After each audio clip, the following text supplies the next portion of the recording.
Quick disclaimer on this one, y'all. You know I always beep the cuss words, and I love you families out there. But for this one, there's some cuss words in the first song that I do not beep, and I wanted to give you a heads up. I didn't want to beep the music and ruin the vibe of the show, but so you know, you've been warned. I really appreciate you taking the time to listen, and this is such a fun conversation.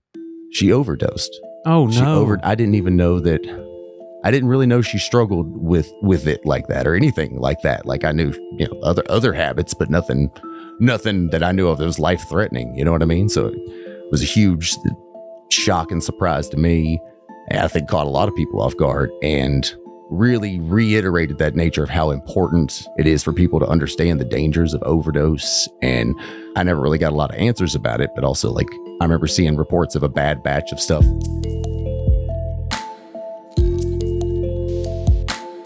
Welcome to Creepalachia. We are getting some kumbaya moments going.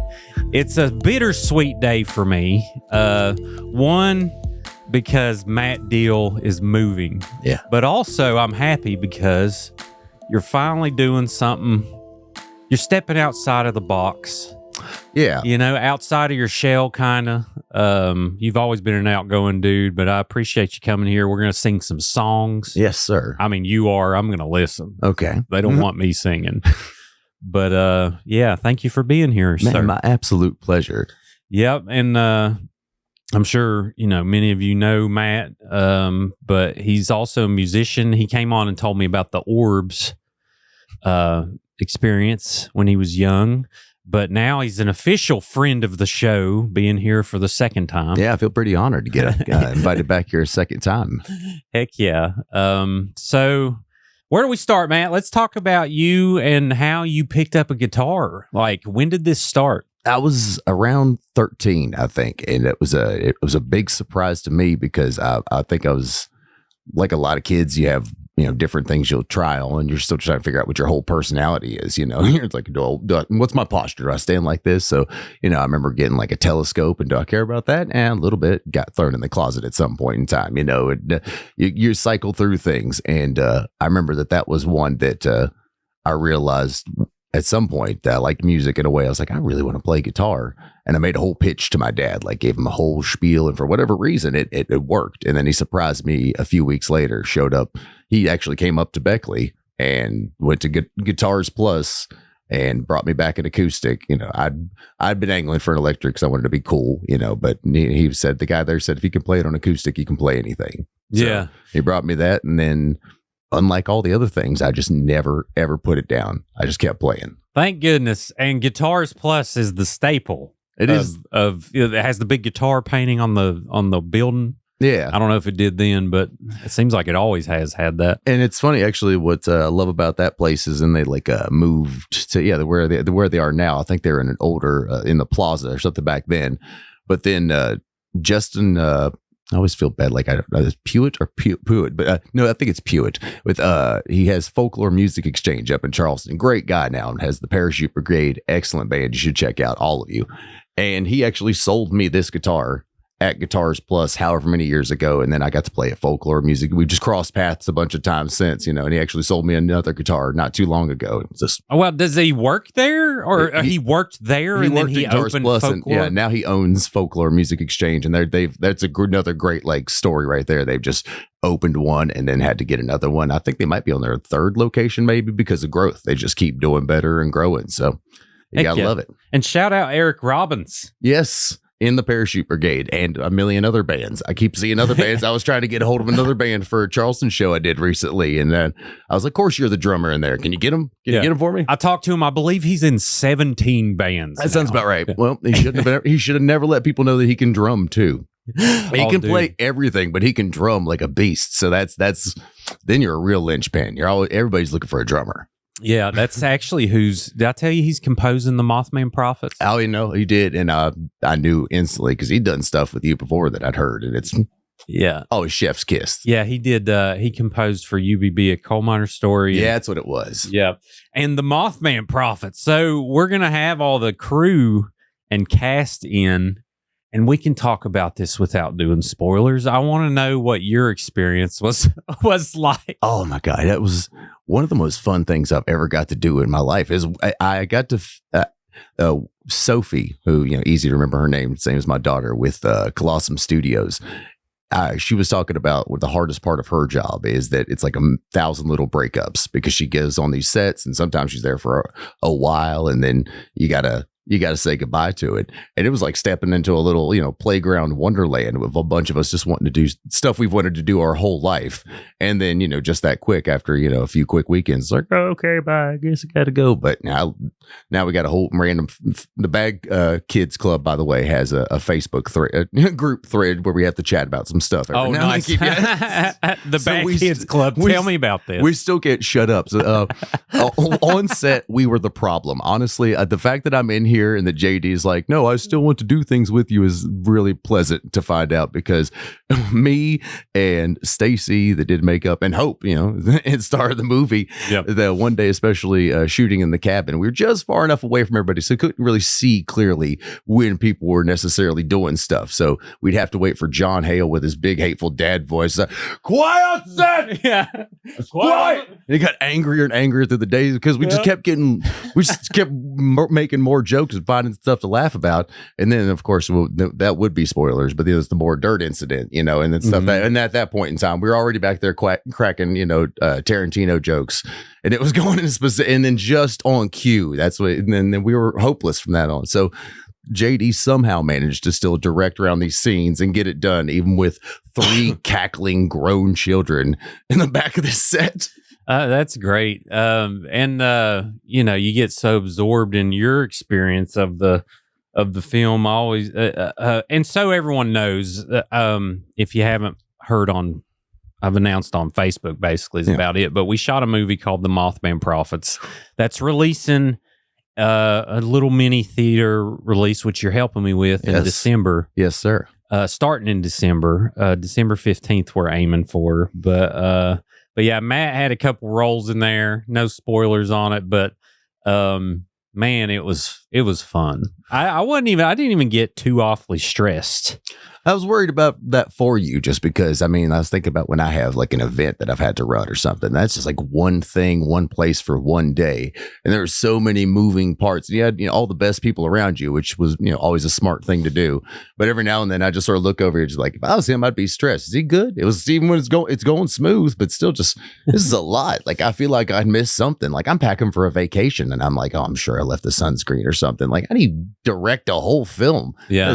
Kudos, man. That was the thing is like, it was stressful when I used to do everything by myself, but this was like, I didn't really have to do much. It was long hours and weird times, and you had to get all of this stuff, but maybe I got overwhelmed like once or twice at like the 13th hour, but really it was great. It was just fun, man. I'm sad it's over. It's not over, but the shooting's over, and that was, most of the fun. Yeah, well, I think it's the dangerous part, is we saw, how feasible and how fun it was. Then I don't think it's far. This particular project might be over, but now that you see you could do that. Yeah, Matt, we can talk about this. Yes. We're going to talk about what happened. Okay, in Bluefield. Oh, sweet. Yes, we need to talk about that. So let's talk about it. All right. So to set the scene for everyone who's like, what in the hell are they talking about? So we had a bunch of locations. It ended up being like a 9-day shoot. And one of those days, which we still got Bluefield in there. Shout out John Fuschenberger. A beautiful property. Yeah. The other scene there. That's he's coming into the show to tell me this insane story of when he helped fix a dude's car who had dead bodies in his trunk and he didn't realize it. Oh, okay. I all those random cars up there, 1,000% believe this. But anyway, stay tuned for that.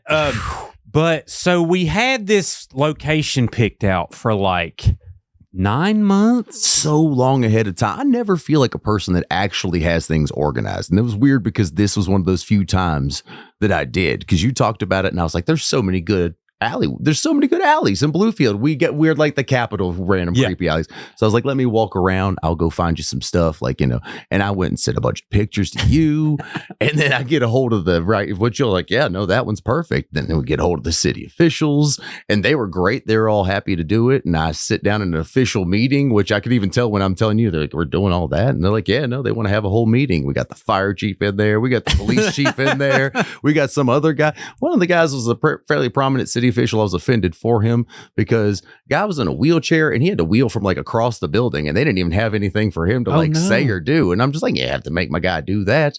And meanwhile, but still, we feel very official. I'm sure we're good to go until the day of. So, and to tell y'all what we needed an alleyway, basically, like to have this certain thing happen in the movie. Matt finds this perfect alley. He sends a bunch of these pictures. I think it was literally last winter where you went around and you sent a bunch of pictures, and I was like, hey, that one looks great. So you get it lined out until the day of the shoot. Literally, you went there that day and you was checking with the Mexican restaurant about using their water. Yeah. We was trying to figure out the times and like, okay, well, and we decided to split the schedule up. Because we was doing like a 1 a.m. to 1 p.m. and that was going to be impossible. So I split it up to be 2 half days, which thankfully everyone did. But so Matt was there.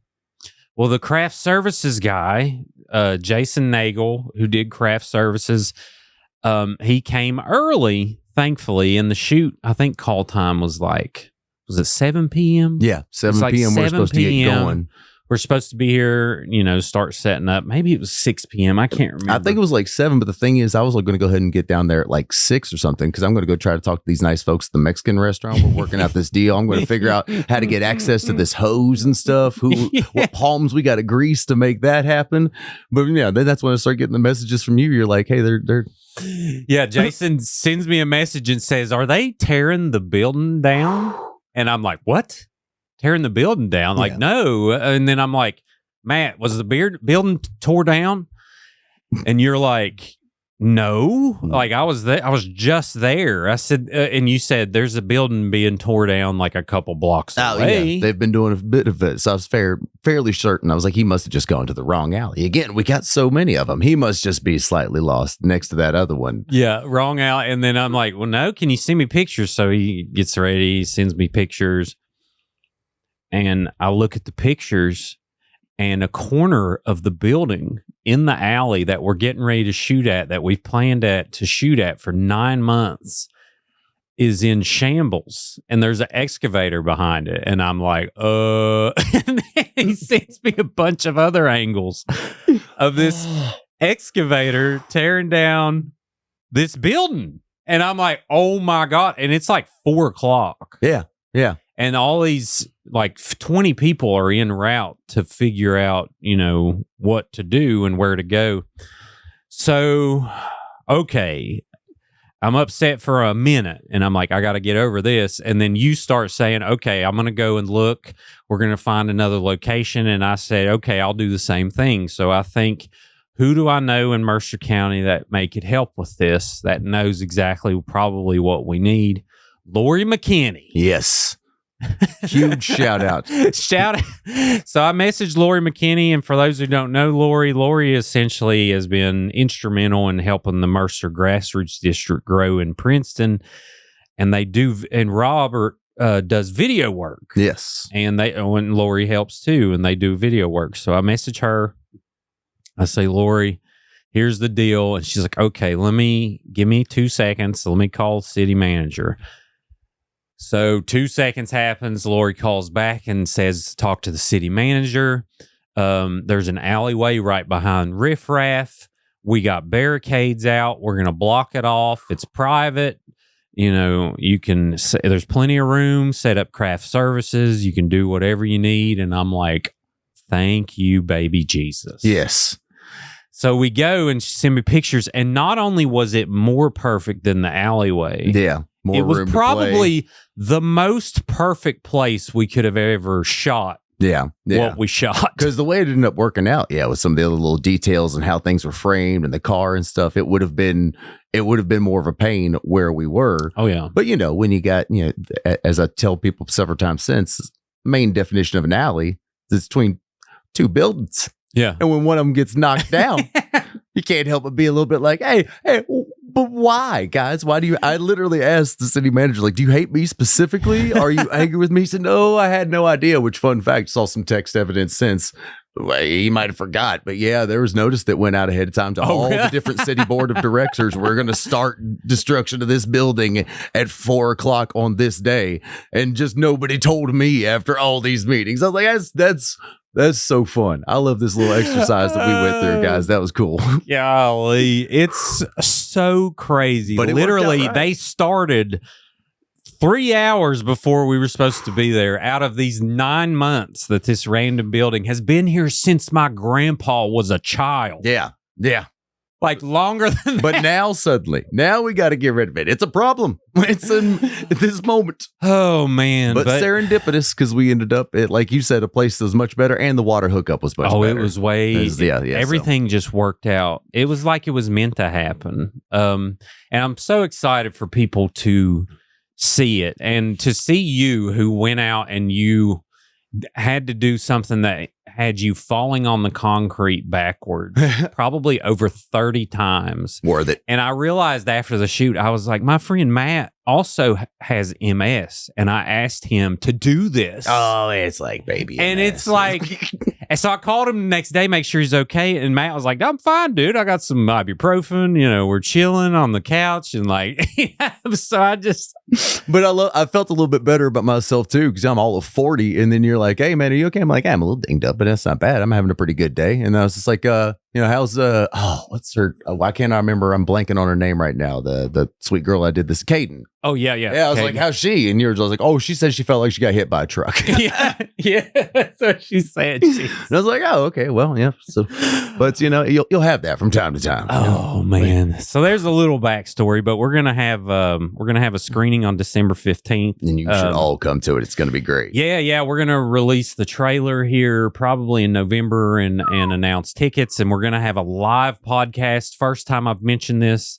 Live podcast up to 2 hours long, where I'm telling some stories that I will never tell again. Oh, man. I'm opening it up. You remember the story I told you about the night? Did I tell you about what we came across at 3 a.m.? Okay. Oh. What we came across at 3 a.m.? That's all I'll say for now, but you won't want to miss this story. That's crazy. I will also say, too, to tease for folks a little bit more, that story is such a good story. When you'll actually go through the trouble of telling your friend's story to someone else a couple times, because it's like wild enough. Like, I told that to like 2 or 3 other people, like, man, let me tell you what happened to JD on the way home. Dude, it was bananas. And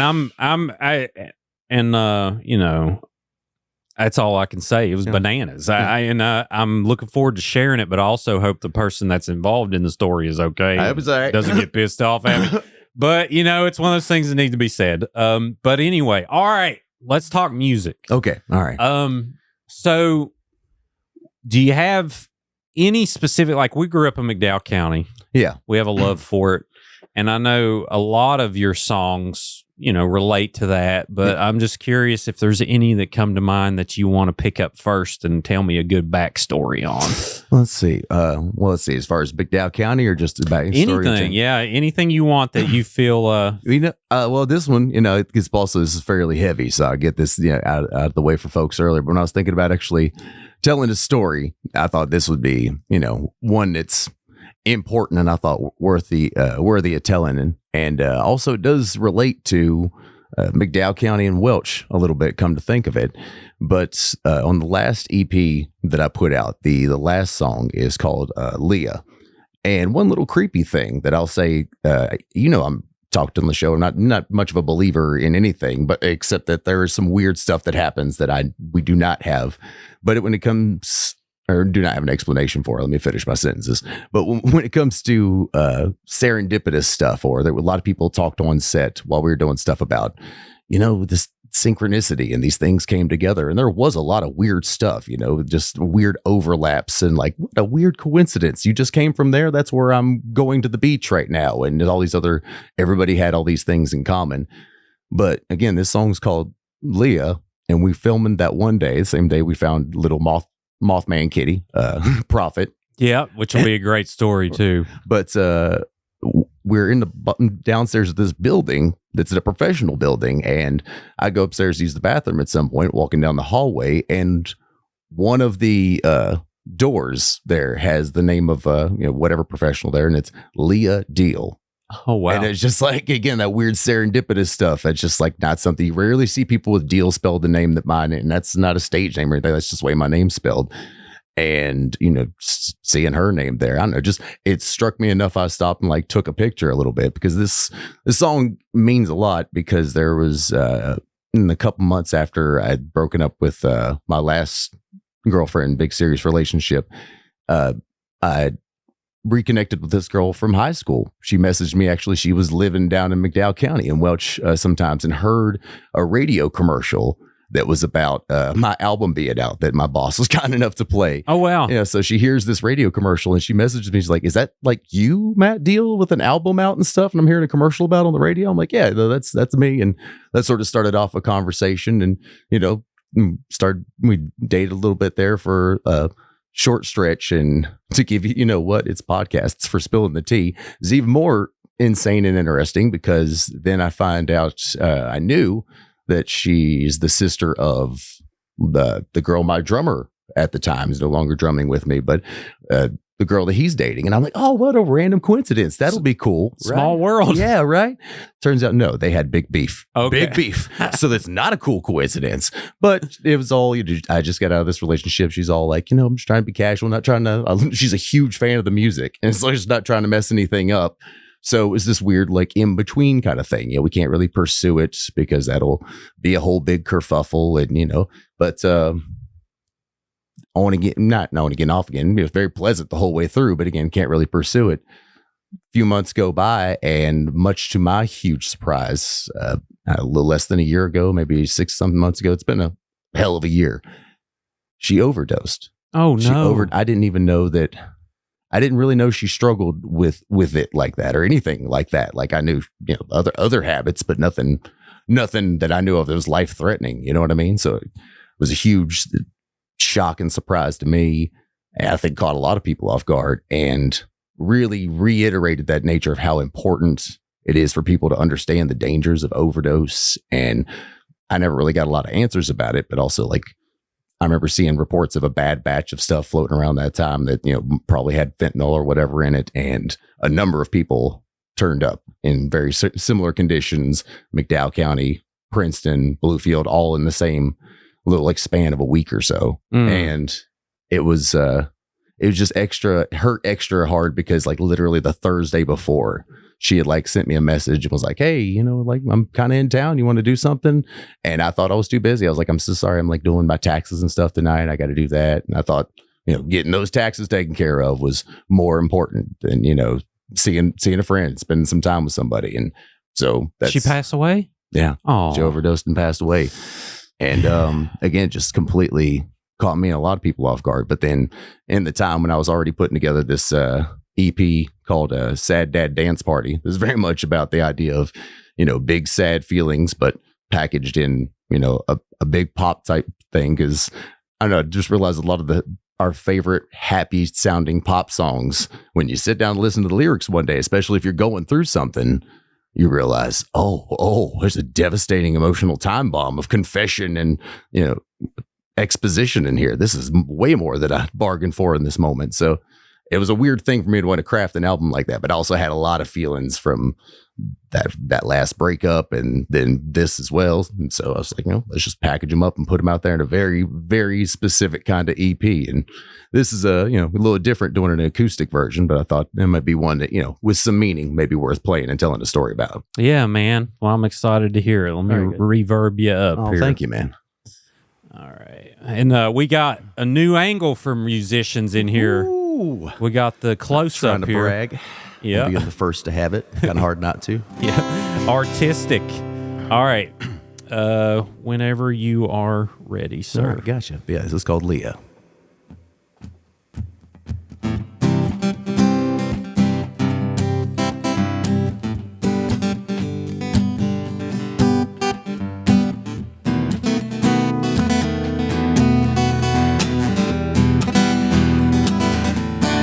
Hey, are you okay?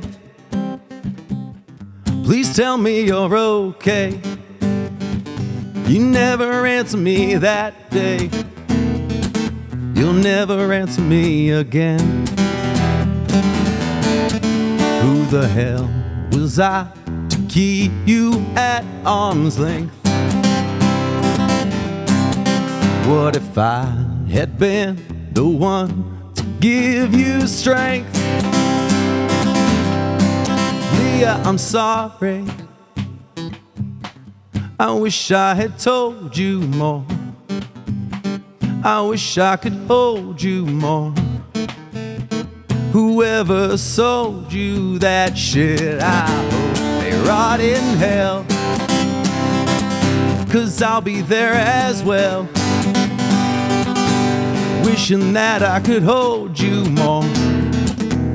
Wishing that I had told you more.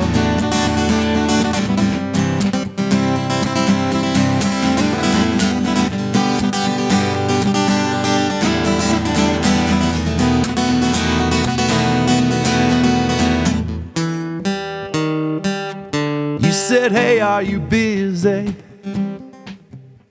You asked me last Thursday. I thought I was too busy. I'll never see your face again. Who the hell was I to keep you at arm's length?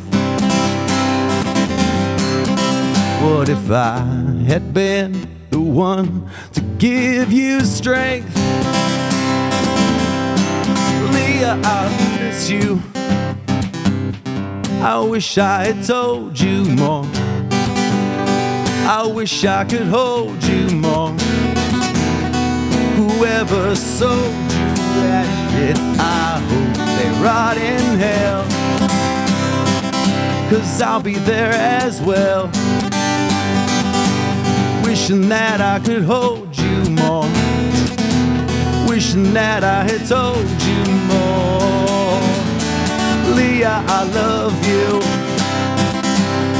I wish I had told you more. I wish I had told you more.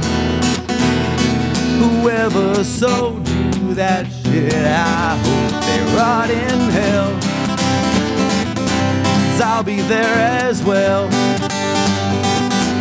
Wishing that I could hold you more. Wishing that I had told you more.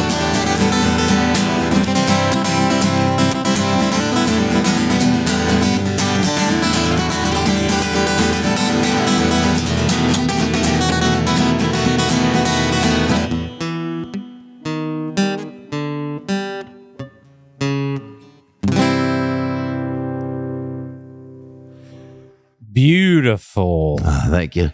Thank you for sharing that, sir. Well, thank you. And also I had to chuckle a little bit there at the end because missing that last little note. I was like, out of all the things, I could like, she had a very, very specific raspy voice. And I could just imagine her, way to get that last note.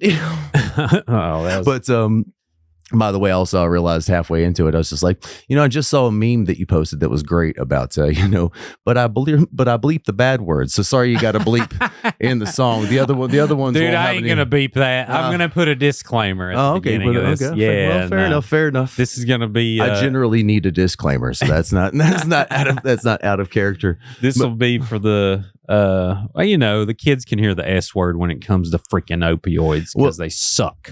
Well, and another about that song, another part, some of the things that made it all special to me. Huge shout out to Robbie Lanham here in Beckley, where I recorded at Monarchs Entertainment. He helped me put that together so well because I had this whole bit that I put together for the beginning. That's like sound effects that really, out of context, you'll hear this and now you'll know a little bit better because it sounds like it's a Jeep because she very specifically had a big old Jeep that she loved. But it's a Jeep slamming, door slamming shut, and then you hear a radio cutting on, and it's like a little soundbite of the commercial, and then like the Jeep starting up, and then the song starts. And another crazy little tidbit is there's just that little that I messed up at the end. That's lifted from a little bit from Michelle by the Beatles, which is a song she really liked that I played at some point. And also at the acoustic guitar in the actual track is hers. It's like an old acoustic guitar that she had left at my house. So that now I just have this, kind of haunted guitar that, just, wow. So there's a lot of details in that specific song and that recording. So it was really, I don't know, it was heavy and rough in a sense, but it felt so good to, people say all the time stuff about processing whatever bad stuff you have happen through like some sort of art. But that was the first time like I felt, so in control of that part of it, that like I had a whole idea and a vision and these ideas I wanted to put together to sort of, send my love and say my goodbyes to somebody. And that's, there's something about, figuring out something like that that's satisfying even when it comes from such a awful place. You know what I mean? Yeah, no, that's beautiful, man. How long did it take you to write the song and have all the details in it? Honestly, that was pretty quick. I'd say I probably wrote it over the course of like an afternoon. Mm-hmm. And then, it was much more details like putting the EP together, because hearing it, the actual whole song will be so wildly different because again, it's big dance pop beats and stuff, and which again, she was that was also part of the design of it, like having glitchy Nintendo noises in there. She loved to dance and also loved gaming and stuff, so there's a million different little like tributes laced throughout like the whole thing of the song. So it seemed to make sense. But Robbie helped me put that together in such a good way. And it was fun because I never got to play keyboards on any of the records I did before, because I'm not good at it. Like I play keyboards like, well, honestly, the same way I type badly. Right. But, you could just sit there and doing funny little stuff like that and playing with things and making techno music. I was having way too much fun. Yeah. Do you try to, implement your trauma into your music? Because I mean, like, you're a very upbeat dude, but you've been through some hard times. Yeah. And it's very inspiring to see how upbeat you remain. And I'm just curious how you keep that mask on. Give me some tips. Well, the thing is, for one, you can't have a mask, because I think that throws people off sometimes when they're dealing with me, because I am generally so chipper, but then I'll either say something about like something that's happened in my life, or, drop that real dark humor on them and, catch them out of nowhere. They're just like, but you seem all chuckly. It's just like, I am, but you got to find a way to process these things. And there's times for laughing, there's times for crying, and I can't be crying all the time, so we learn to make jokes around these parts. Mm-hmm. But as far as the incorporating into the music, it's funny that you said, do you try to? And I was like, man, I do a lot, but now I guess I don't have to try. That's been a big part of pretty much not every song, but almost every song I've written usually seems to come in these moments where I can't do anything else. I don't like the way I feel, but I literally can't do anything about it at the time. I know that I'm going to have to do something at some point, but right now it's just me stuck with my feelings, and there's the guitar. Yeah. So I pick it up and I start, making noises until it kind of sounds like, that sounds a little reflective of the growing pain inside of me right now. Right. And then I come up with some words maybe that also hit it. So next thing you know, there's a song that's just, that I'm just stemming, singing little bits of in my house until it becomes a whole thing. Creativity. I love it. When did you start playing shows? How long ago was that? That's been, I've been telling people recently, I was like, I guess I've been doing it for like about 20 years. Cause like 20 years. Cause like the very, very first shows where there's a couple here and there before Sophie was born, but not much, very like little, like at a coffee shop in Princeton, not at all good, things like that. But then when she was, the very, very first shows when I just started going and never stopped I was like 21. So it's definitely been like 19 solid years, but honestly, like kind of. Dude, I just blew my mind just now. So I started working in Green Valley in 2013, and you already established playing pretty like by then. Yeah. And that was 12 years ago. Yeah. Yeah. It's so crazy. It is painful how time will fly by and remind you. Yeah. Oof. It's so crazy. Is there any particular times that stick out to you of like, that was a crazy night? Oh, there's so many good ones. All right. Yeah. There have been. So one thing, and I was loving watching Jonah on the podcast recently, because Jonah is like one of my he's the guy that all of us other musicians root for. Like if you hate Jonah Carden, I immediately hate you. Like, dude, he's so how nice. could you not? How could you not love him? But and he's also just incredibly talented on top of that. Mm-hmm. But listening to his stories and just definitely got me to thinking too about it. Because working the party, like you might be partying a little bit, having a little bit of fun, but you're there doing a thing. So like, there's nothing like doing that for years on end. We'll show you with some people. And one of my all-time, maybe not favorites, but it's funny looking back. I'm playing at the rail yard. And it's going good. It's got a crowd of people that are having a great time. They're hooting, hollering, all the things you want them to do. And I remember not that long before that, I had just learned Run Around Sue, the old classic oldie song. And I love closing out a show sometimes with like an oldie like that, like, Run Around Sue, Stand By Me, Build Me Up Buttercup. These are the songs like, if either you like them or I don't trust you. Most people like these songs and will get up and sing along, have a good time. So I'm like one strum away from closing things out and say, all right, I'm playing Run Around Sue and, having a drink, calling it a night. This lady who's been harassing me for George Strait songs all night. It's so specific, not country, like a little, but mostly it was just like George Strait over and over again. I was like, we have been over this and I'm sorry that I can't help you with that. And then at some point, right there at the end, when I'm like, again, I'm like ready, like, all right, everybody, I'm just going to do one more. She comes up and walks onto this short stage because it had a couple little steps up to it, very accessible. And in a way that really only a middle-aged white lady could get away with, like very casually walked over and was just like, yeah. And I was like, what are you doing? And grabbed the mic and then looked out on this crowd of people who's having a great time and then said, 18 months ago, my daughter died of some, I can't remember what kind of cancer, but it was this immediate, like, just from a rowdy room of fun having bar patrons to immediately you could hear just a pin drop. Just know everybody's just stopped. And then also she's telling a sad story and she's clearly in a sad place. Who wants to stop her? Who wants to do that? I'm standing behind her. I got like the bar staff because I worked there at the time. And they're like looking at me like, what do we do? I'm like, I don't know what to do. What am I going to push her off? Like, no. And thank goodness, Daryl, and rest in peace. He was such a wonderful man. There was like a bouncer and shuttle driver there. And he was also giant, great big old bear of a guy, but had the softest voice. And he walked up and he looked up at her finally after it had gone on for too long. He said, reached up to Hanson. You got to go. And she was just like, no. He said, and he said, no, you just got to go. And he just helped her down off the stage and then was so kindly, escorted her out of there. But the worst part about that was that still like, just walking back up and everyone's still looking at me and I have to be like, is my story sad but true?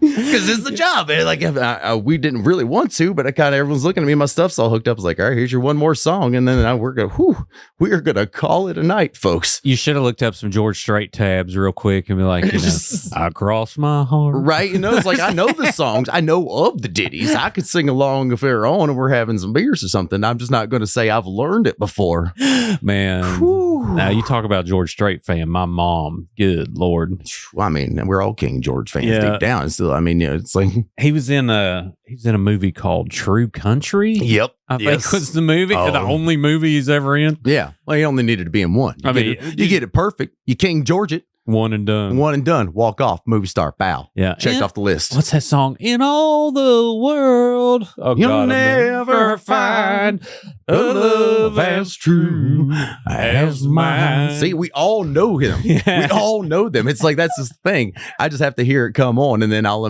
check yes or no. Like it doesn't matter. Whatever it is, it's not optional. Is he still alive? I think he is. I think he's immortal, actually. Yeah, I'm pretty sure. I'm 148 years old. George old. Strait will outlive me. I'm just comfortable with that knowledge. George Strait age, just to look 73. Look at him. Look at that. Look at that guy. Still there. Still doing shows. My guy looking sharp.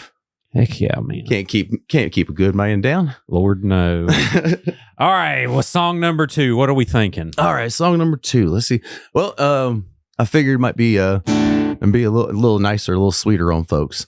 But because last batch of music I put out was I did 2 EPs at the same time because ADHD is really something, and Vyvanse can only do so much. So shout out. You on Vyvanse? Yeah, does it work? Yeah, I love it. Yeah, 20 milligrams of that stuff is life changing for me, man. Can we tangent for a second? Yeah, please do. Yes. So I know I've needed something for years. Yeah, and it's getting pretty crazy. Like I can't hardly sit down and watch a whole movie without like needing to do something, and it helps me be productive, but at the same time I know my brain is going to shut down eventually. Yep, I get that.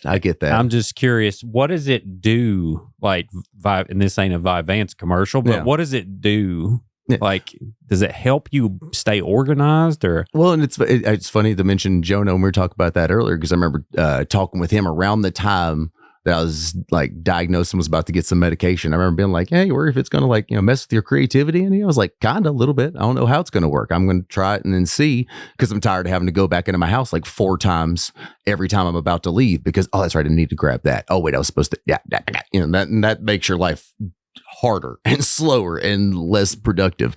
But no, I was very pleased to find out that I was still just as deranged and creative and driven to do the stuff. And it is also like a stimulant of some sort. So if you're a high energy person like us, that's only going to add to that a smidge. So be prepared. But that focus was just a little bit, there was just less of the forgetting the keys or forgetting whatever it is in the house, and, streamlining on whatever task and being able to keep, it literally feels like it changed the way time moves sometimes. Cause like the way, losing your train of thought in the shower or something. And the next thing you know, like, man, I've been here like 30 minutes. That's where all the ideas come though. Yeah. So like, at least for me, I sing song ideas in the shower all the time, but yes, I'd get just like lost in moments like that. And now I feel like it just made me so much more aware of time passing that it made my day more productive. Mm-hmm. So I joked with people all the time. I was like, man, Vyvanse is why that album got made. And then Celexa kind of got the last 2 EPs where they needed to be, because then why am I all in touch with my feelings? Well, because I got on an antidepressant and I realized that I actually was supposed to feel joy sometimes too, instead of just the bad feelings. They owe you commission. They really do. Honestly, I'm telling you. Man. Yeah. So, on that, and we'll get back to the song, but I think this is a good conversation.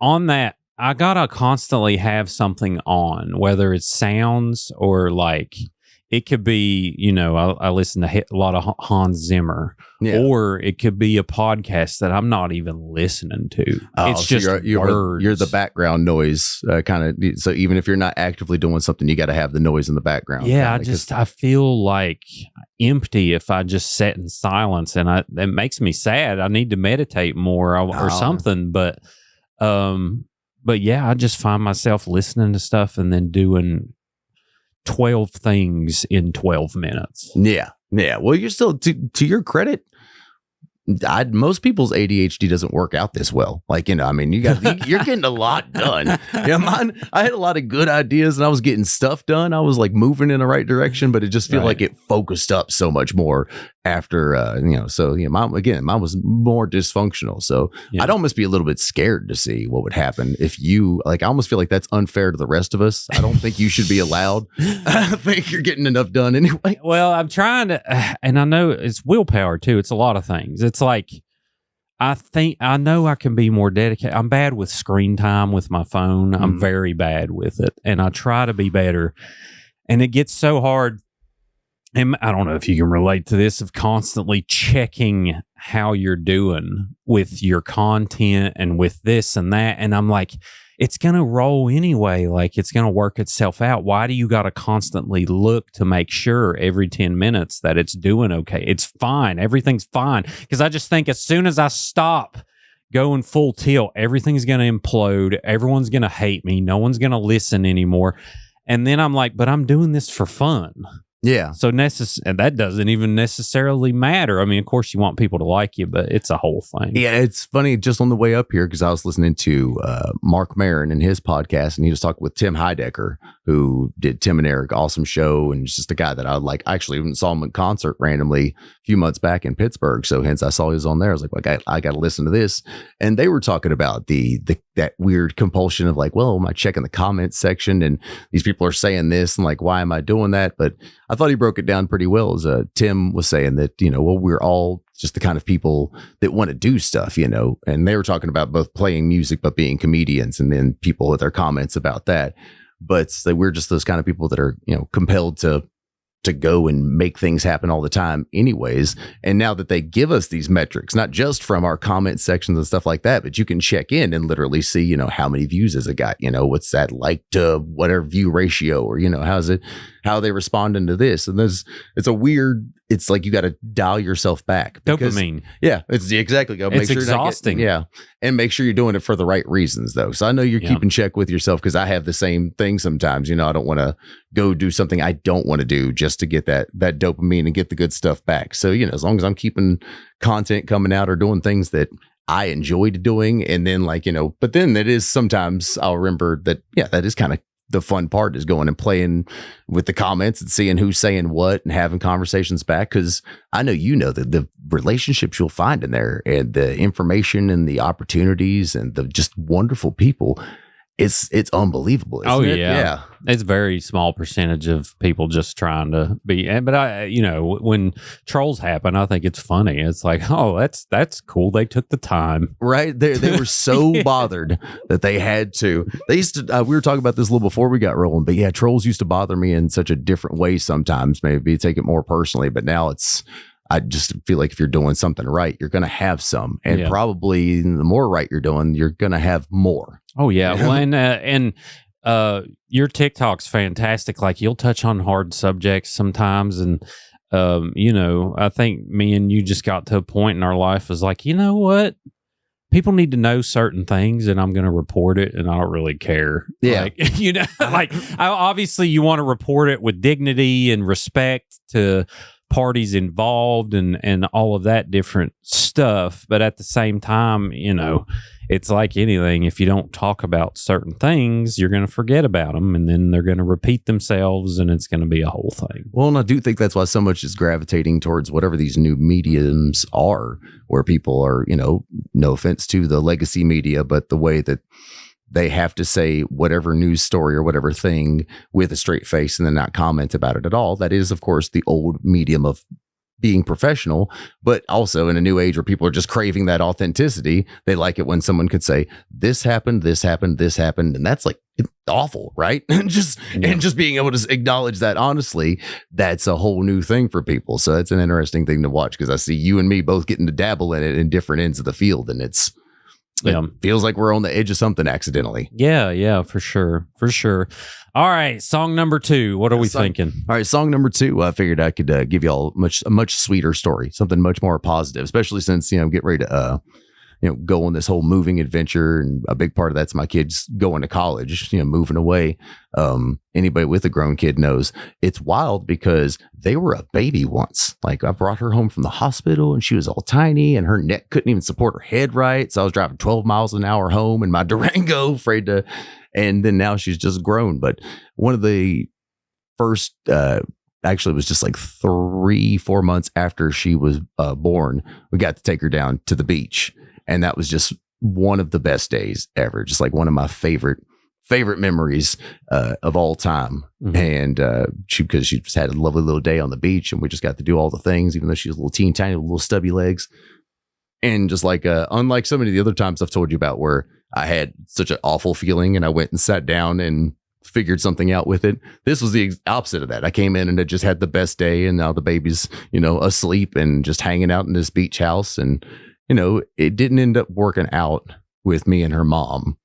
And that made the song sort of have a little bit of a, extra hurt to it for years. But I don't know, at this point, it doesn't feel like that for me anymore, because, that was whatever it was going to be. But, these little moments you have in your life that, you just really crystallize, and you just think think to yourself, I hope I remember that forever. Because people always say, I'll never forget that. You watch some relatives go through some brain cancer or some Alzheimer's, you might. So I've become very fond of the thought of, I hope I never forget that. And that's pretty much where this song came from, that I thought that, no matter what, I hope I get to keep this memory. I love that. What's it like for you? And for, what Matt's mentioning is your daughter got into the art school of her dreams, which you bring up in every video, and which is in Georgia. Yes. And you've been around here for a long time. Yeah. And you said, you know what? I don't want to be far away from her, so I'm just going to move. Yeah. And you already got a job and you already got a place to live and you're getting ready to take off literally today. Yeah. What's that feel like? It's been so like pleasant in a sense, but also like very, very, very emotional. It's very strange to feel like I've, fought real hard to get to where I am necessarily around here and build all these great relationships with so many different people that are just have so many kind things to say to me and are so helpful. And then to walk away from that in any sense has honestly been, I just feel like I've bumped into so many people over the last few days. And the TikTok thing, I will not lie to you. And I know you've got to have gone through this.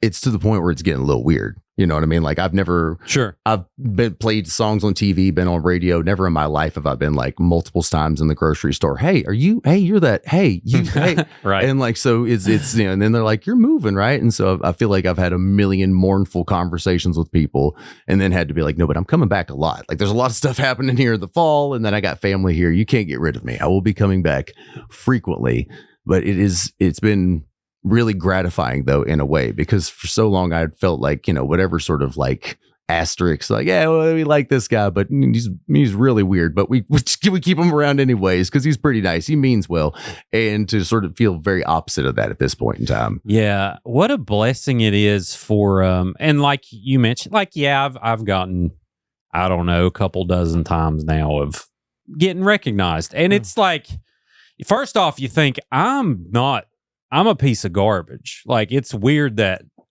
is what I think anyway, with low self-esteem. It's like, it's so odd, but such a blessing that someone is willing, because I haven't had one negative interaction. Yeah. And it may happen one day. I mean, we do a lot of hard topics, but everyone is so genuinely nice. But I was going in the bathroom at a WVU game, and I'm waiting in line, and you know how it is there. It's like, move in the cattle, let them do their thing, Very and then much the feel cattle like can. livestock. Yeah, that's pretty much what it's like.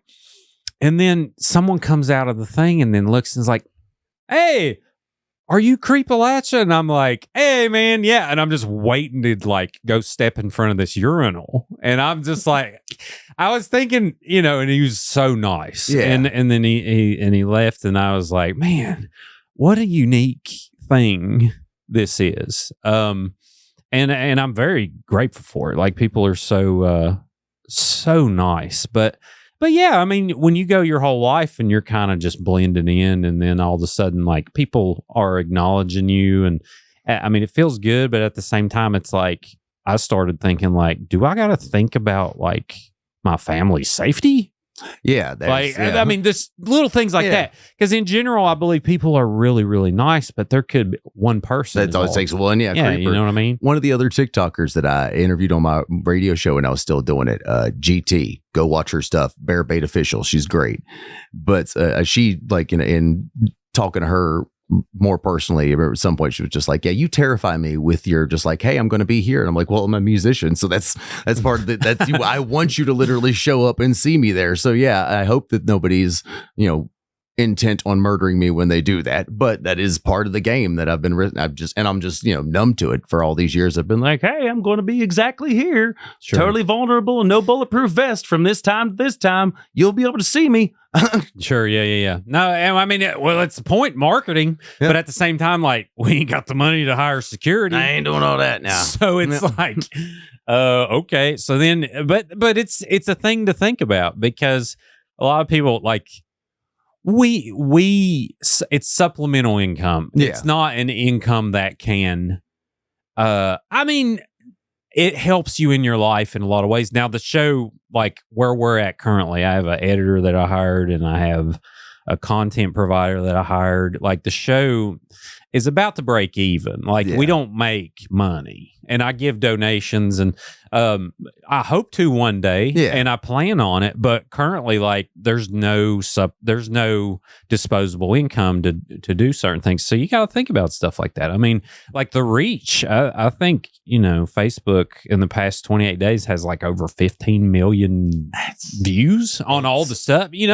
Like that's awesome numbers. It's great. But at the same time, it's like, well, is this a business? Like, what do I got to do? What do I got to figure out? And then, so it's a very big blessing to have. Well, sure. Speaking of the blessing, though, I want to give you your props though before I play that, because I thought about this earlier too. Something like this, a person like you, knowing you, honestly, a little bit inspirational, something for me to think about. I think I even drew the comparison at some point, because quitting your job of 14 years, cashing out your 401k, taking the hit on the penalties and taxes or whatever, just saying, yeah, but I'm going to take this. I'm going to pack up all my stuff and I'm going to get a house and I'm going to do all this stuff out of nowhere, and literally saying even to my own mom up just like a couple weeks ago, like, you have a place? Not yet. Got a job? Not yet. Just seeing the anxiety build in her and everyone else's eyes. But, I thought about when you decided to go for video editing because you didn't want to do strip mining anymore. And you're just like, well, I'm literally taking massive pay cut to do this, but this is the direction I'm going. And it's just not that many people that just do stuff. And it's so, as my daughter's become fond of saying, you can just do stuff. You could just do stuff. I mean, maybe you flop a little bit, but as long as you're not hurting anybody else, just take a chance, do a thing. You'll be mad you didn't. Yeah, man. I mean, take care of yourself, but at the same time, like, do you want to grow old and never know? That's do you like? At least you'll know. And I firmly believe unless you dedicate your full efforts to something, it'll never blossom like it could have. Yeah. And then, maybe it doesn't work out. It don't for a lot of people, but at the same time, maybe it will. I mean, think how cool those stories are. You know what I mean? Well, and also, I love that we've wrapped things back around so many natural ways today. Because speaking of nursing homes, I had read this, not a study, but a survey from one particular nursing home. Actually, it might have been an NPR story I heard years ago. But they surveyed all these people in this nursing home about what their biggest regrets were in life. And number one, far and away, wasn't things that they had done. It was things they hadn't done. That was the number one thing that really haunted most of the residents. That job they wish they'd taken, that person they wish they'd asked out or asked to marry them, tried and moved to that different city, something that they just never tried but always thought about. And that's definitely stuck with me. Try not to be too crazy and too impulsive, but no, man, when something sticks in your head enough and you're like, I really want to do that, and to the point where I'm like, are you going to be upset with yourself if you don't? And so also number two, brushing your teeth. Number two, also very solid. They were like, I could have brushed a little bit better. And so that sticks in my brain so much. And also apparently my kids, she's told me about it a couple of times. I'm like, I'm glad I told you that story because it haunts me. That's great. And that's your baby, dude. I mean, heck yeah. Do it together. Because she's stepping out too. Like, how scary is that? Oh man, she's of all her graduating class, she's going the farthest. Yeah. And by a good 3 hours. I think like the other kid's going to Tennessee or something. And she was just like, I'm off to Georgia. See y'all later. Yeah. Good for her. Well, cool, man. All right. This is this one's called On a Postcard. Cool.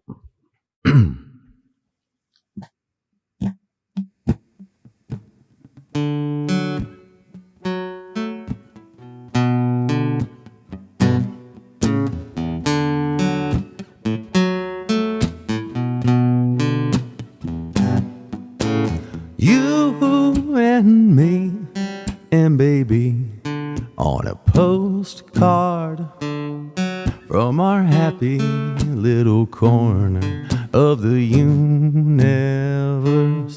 Write the meaning of life on the back part.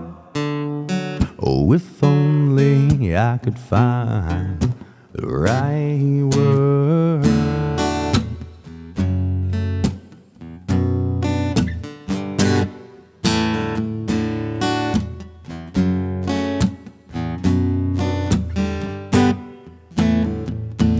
The earth has been here for a great many years, but humans have been here just a while. How lucky am I, just a regular guy, living a life built on your smile.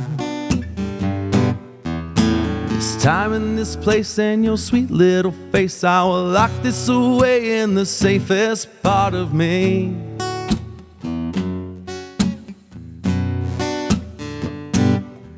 If the stars won't come out and the sun's blocked by clouds, I will hold on tight to this memory.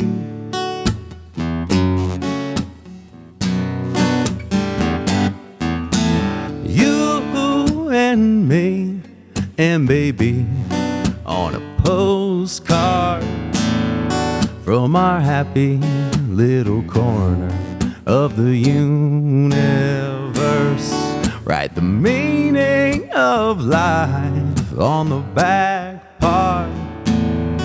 Oh, if only I could find the right words.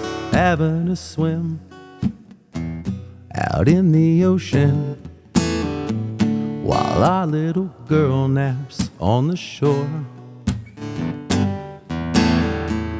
My feet in the sand, now I understand. I found what I was looking for. This time in this place and your sweet little face, I will lock this away in the safest part of me.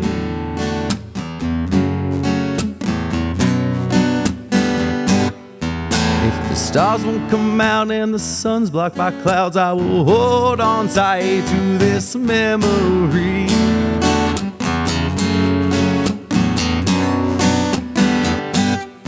Should my mind rot away, let me hold on to this day. I need it to stay.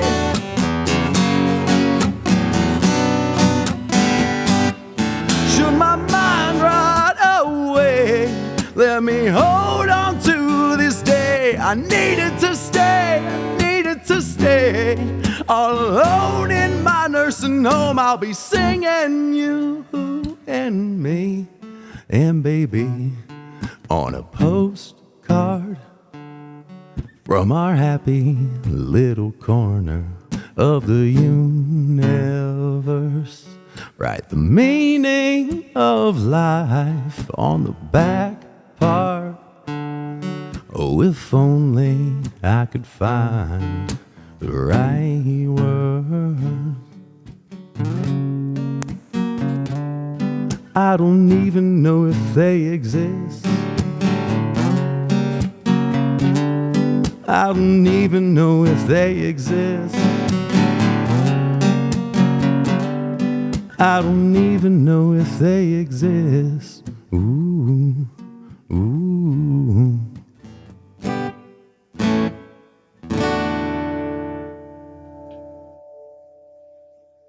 Beautiful. Thank you. So man. Good, dude. Thank you. I love the fact that we used to prank call people and now like we do stuff. Knowing people as long as we've known each other is so satisfying, in some ways, because boy, the things that change and the things that don't. Yeah. You know what I mean? Yeah. It's so crazy. Oh man. Such a cool thing. Have you ever seen any fights in these bars?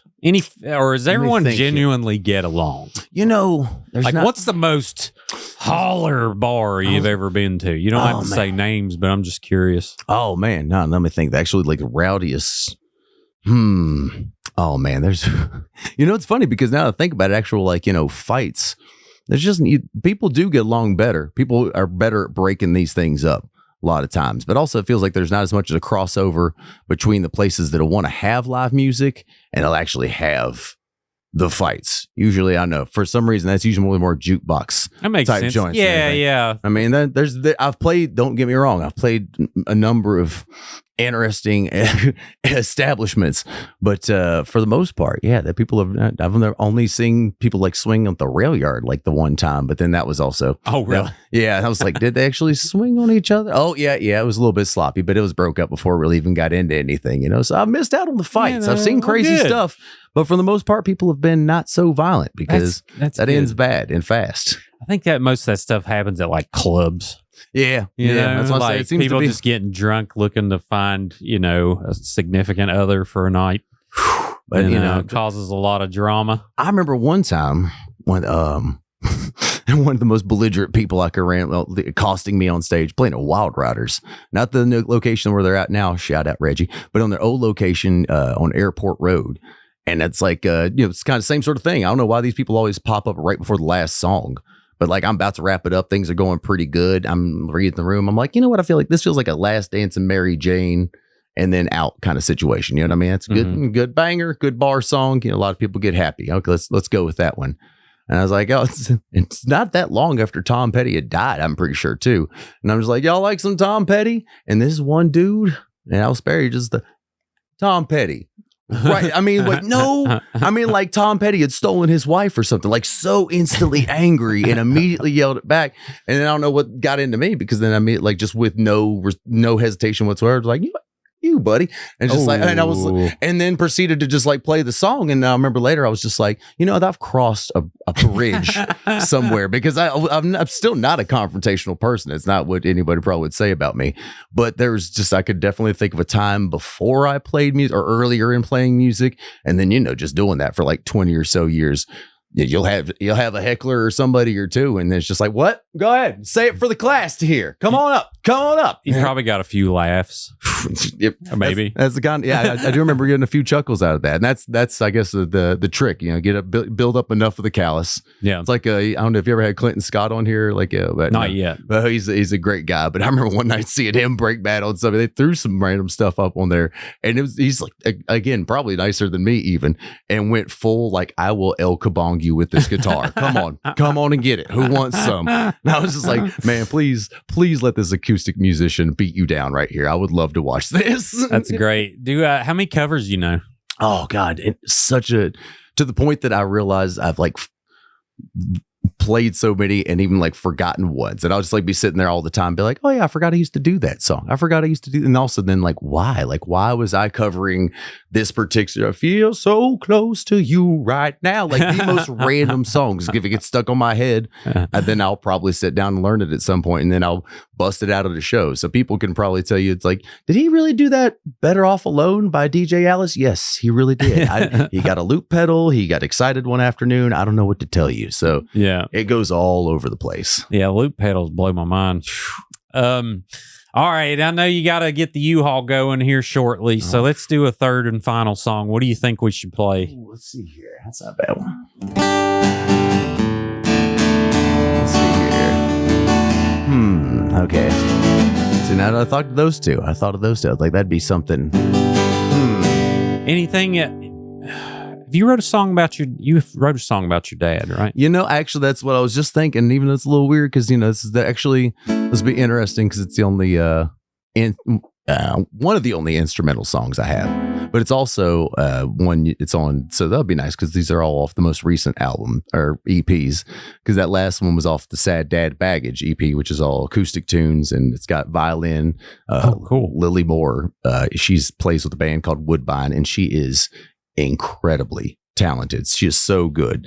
She makes that thing sing all over that whole EP, and she did it with this song too.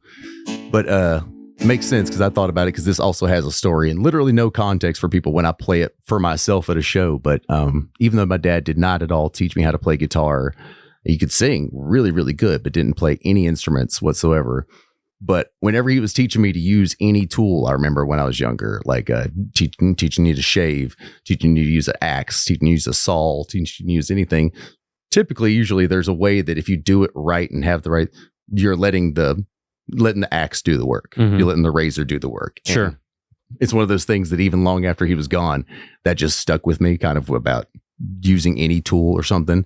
And then it amused me at some point. I realized too that that's the way I play guitar a lot. Because I'm not, like a guy like Jonah or somebody else, like they are just a picker, just know all the scales and all the stuff. And I don't know, I'm just sort of ka-chunking and hammering on and teaching myself things. But I love playing these random little chords that sound like I'm doing a lot, but I'm not. It's just only like 3 fingers here or 2 fingers there. Like, on a postcard has a lot of that kind of 2-finger stuff in there. And this song I realized was just so much stuff like that. And so I ended up calling it Wherever You Are, because miss him a lot. And wherever he is, if you go somewhere and you're good, I'm sure he's there. But I always think about it anytime I'm playing this or anything that I write with that typical, just let the guitar do the work. So, but this is called Wherever You Are. Perfect.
Beautiful.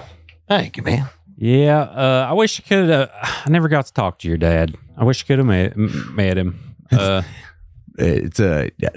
live my life in a lot of ways. I've realized recently, especially my daughter's fond of saying that like she feels like she knows him, even though she never met him, because she heard enough stories about him and heard enough random details about him. And I don't know, I sort of took something away from that. I was just like, I feel like if you're living right, everybody can do things as they want, but the way that I want to live life, it's not about, I don't care about riches. I care about making enough to take care of what I need to and take care of the people I care about. I don't care about fame. I want to be known for doing nice things and being a good person and helping people out. But I do want there to be enough stories about me so that, somebody could feel like they would know me, even if they had never met me, that somebody could feel like they could take something away from that and be influenced in some sort of good way, even if they never actually shook hands and talked with me. I was like, there's something about that that's worth chasing, I think. Yeah, man. And you're leaving your mark. We got hours of things out in the world. Footprint is deep. So. Yeah. Yeah. And on that, where can people find you? Where can they find your music? All that good stuff. Absolutely. Well, wherever you listen to music, I put it on all the things, Spotify, Apple, and there's some other ones that I don't even know about. DistroKid's pretty cool about just putting it out there. There's something called Deezer. I don't know what that is, but it's on there too, by golly. I think it's Australian. But you could find it on any of the music platforms. And again, follow me on TikTok. It seems we just got over 65K the other day. Heck yeah, man. So I'm trying to go Congratulations. trying to go eat at all the restaurants in and around Savannah now, because I'm still hungry, always hungry. But yeah, find me, it's at JMDeal85, I think. But if you just look up Matt Deal, DEAL, you'll find my dumb face stuffing pepperoni rolls or something in there. So please give me a like and a follow. Again, it helps get the kid through art school. That's what we're trying to do. We got her in. Now we just got to get her through. Yeah. Man, I love it. Like I mentioned, bittersweet. But it's not like technology ain't a thing. It's not like you won't be able to call or text or, it's just a thing. I mean, it's kind of the same thing. You're just in Georgia. Yeah. And not in West Virginia. Oh, no, I'm definitely still planning to be a problem for you because but also fun thing I found out, apparently SCAD students and just about anybody that they deem worthy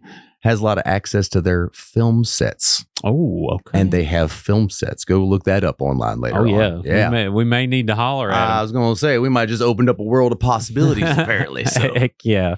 Well, cool, man. Thanks for being here. My pleasure, man. Thank you for having me. Yeah, man. Have a safe trip to Georgia. Of course. And, them U-Hauls a little stressful. 8 hours. I mean, yeah. You pulling a car, too. Pulling a car behind me in my budget truck. So, y'all say a little prayer for me. That's right. Well, everyone else, before you leave, be sure to like this video. Subscribe to Creepalachia on YouTube if you haven't. If you're listening on Apple or Spotify, take a minute, leave a review. That'll really help the show be found. And we are on Facebook, TikTok, Instagram, and we do have merch now, creepalachia.shop. That really helps the show grow, and appreciate everyone. And everyone else, always remember, above all else, long live Appalachia.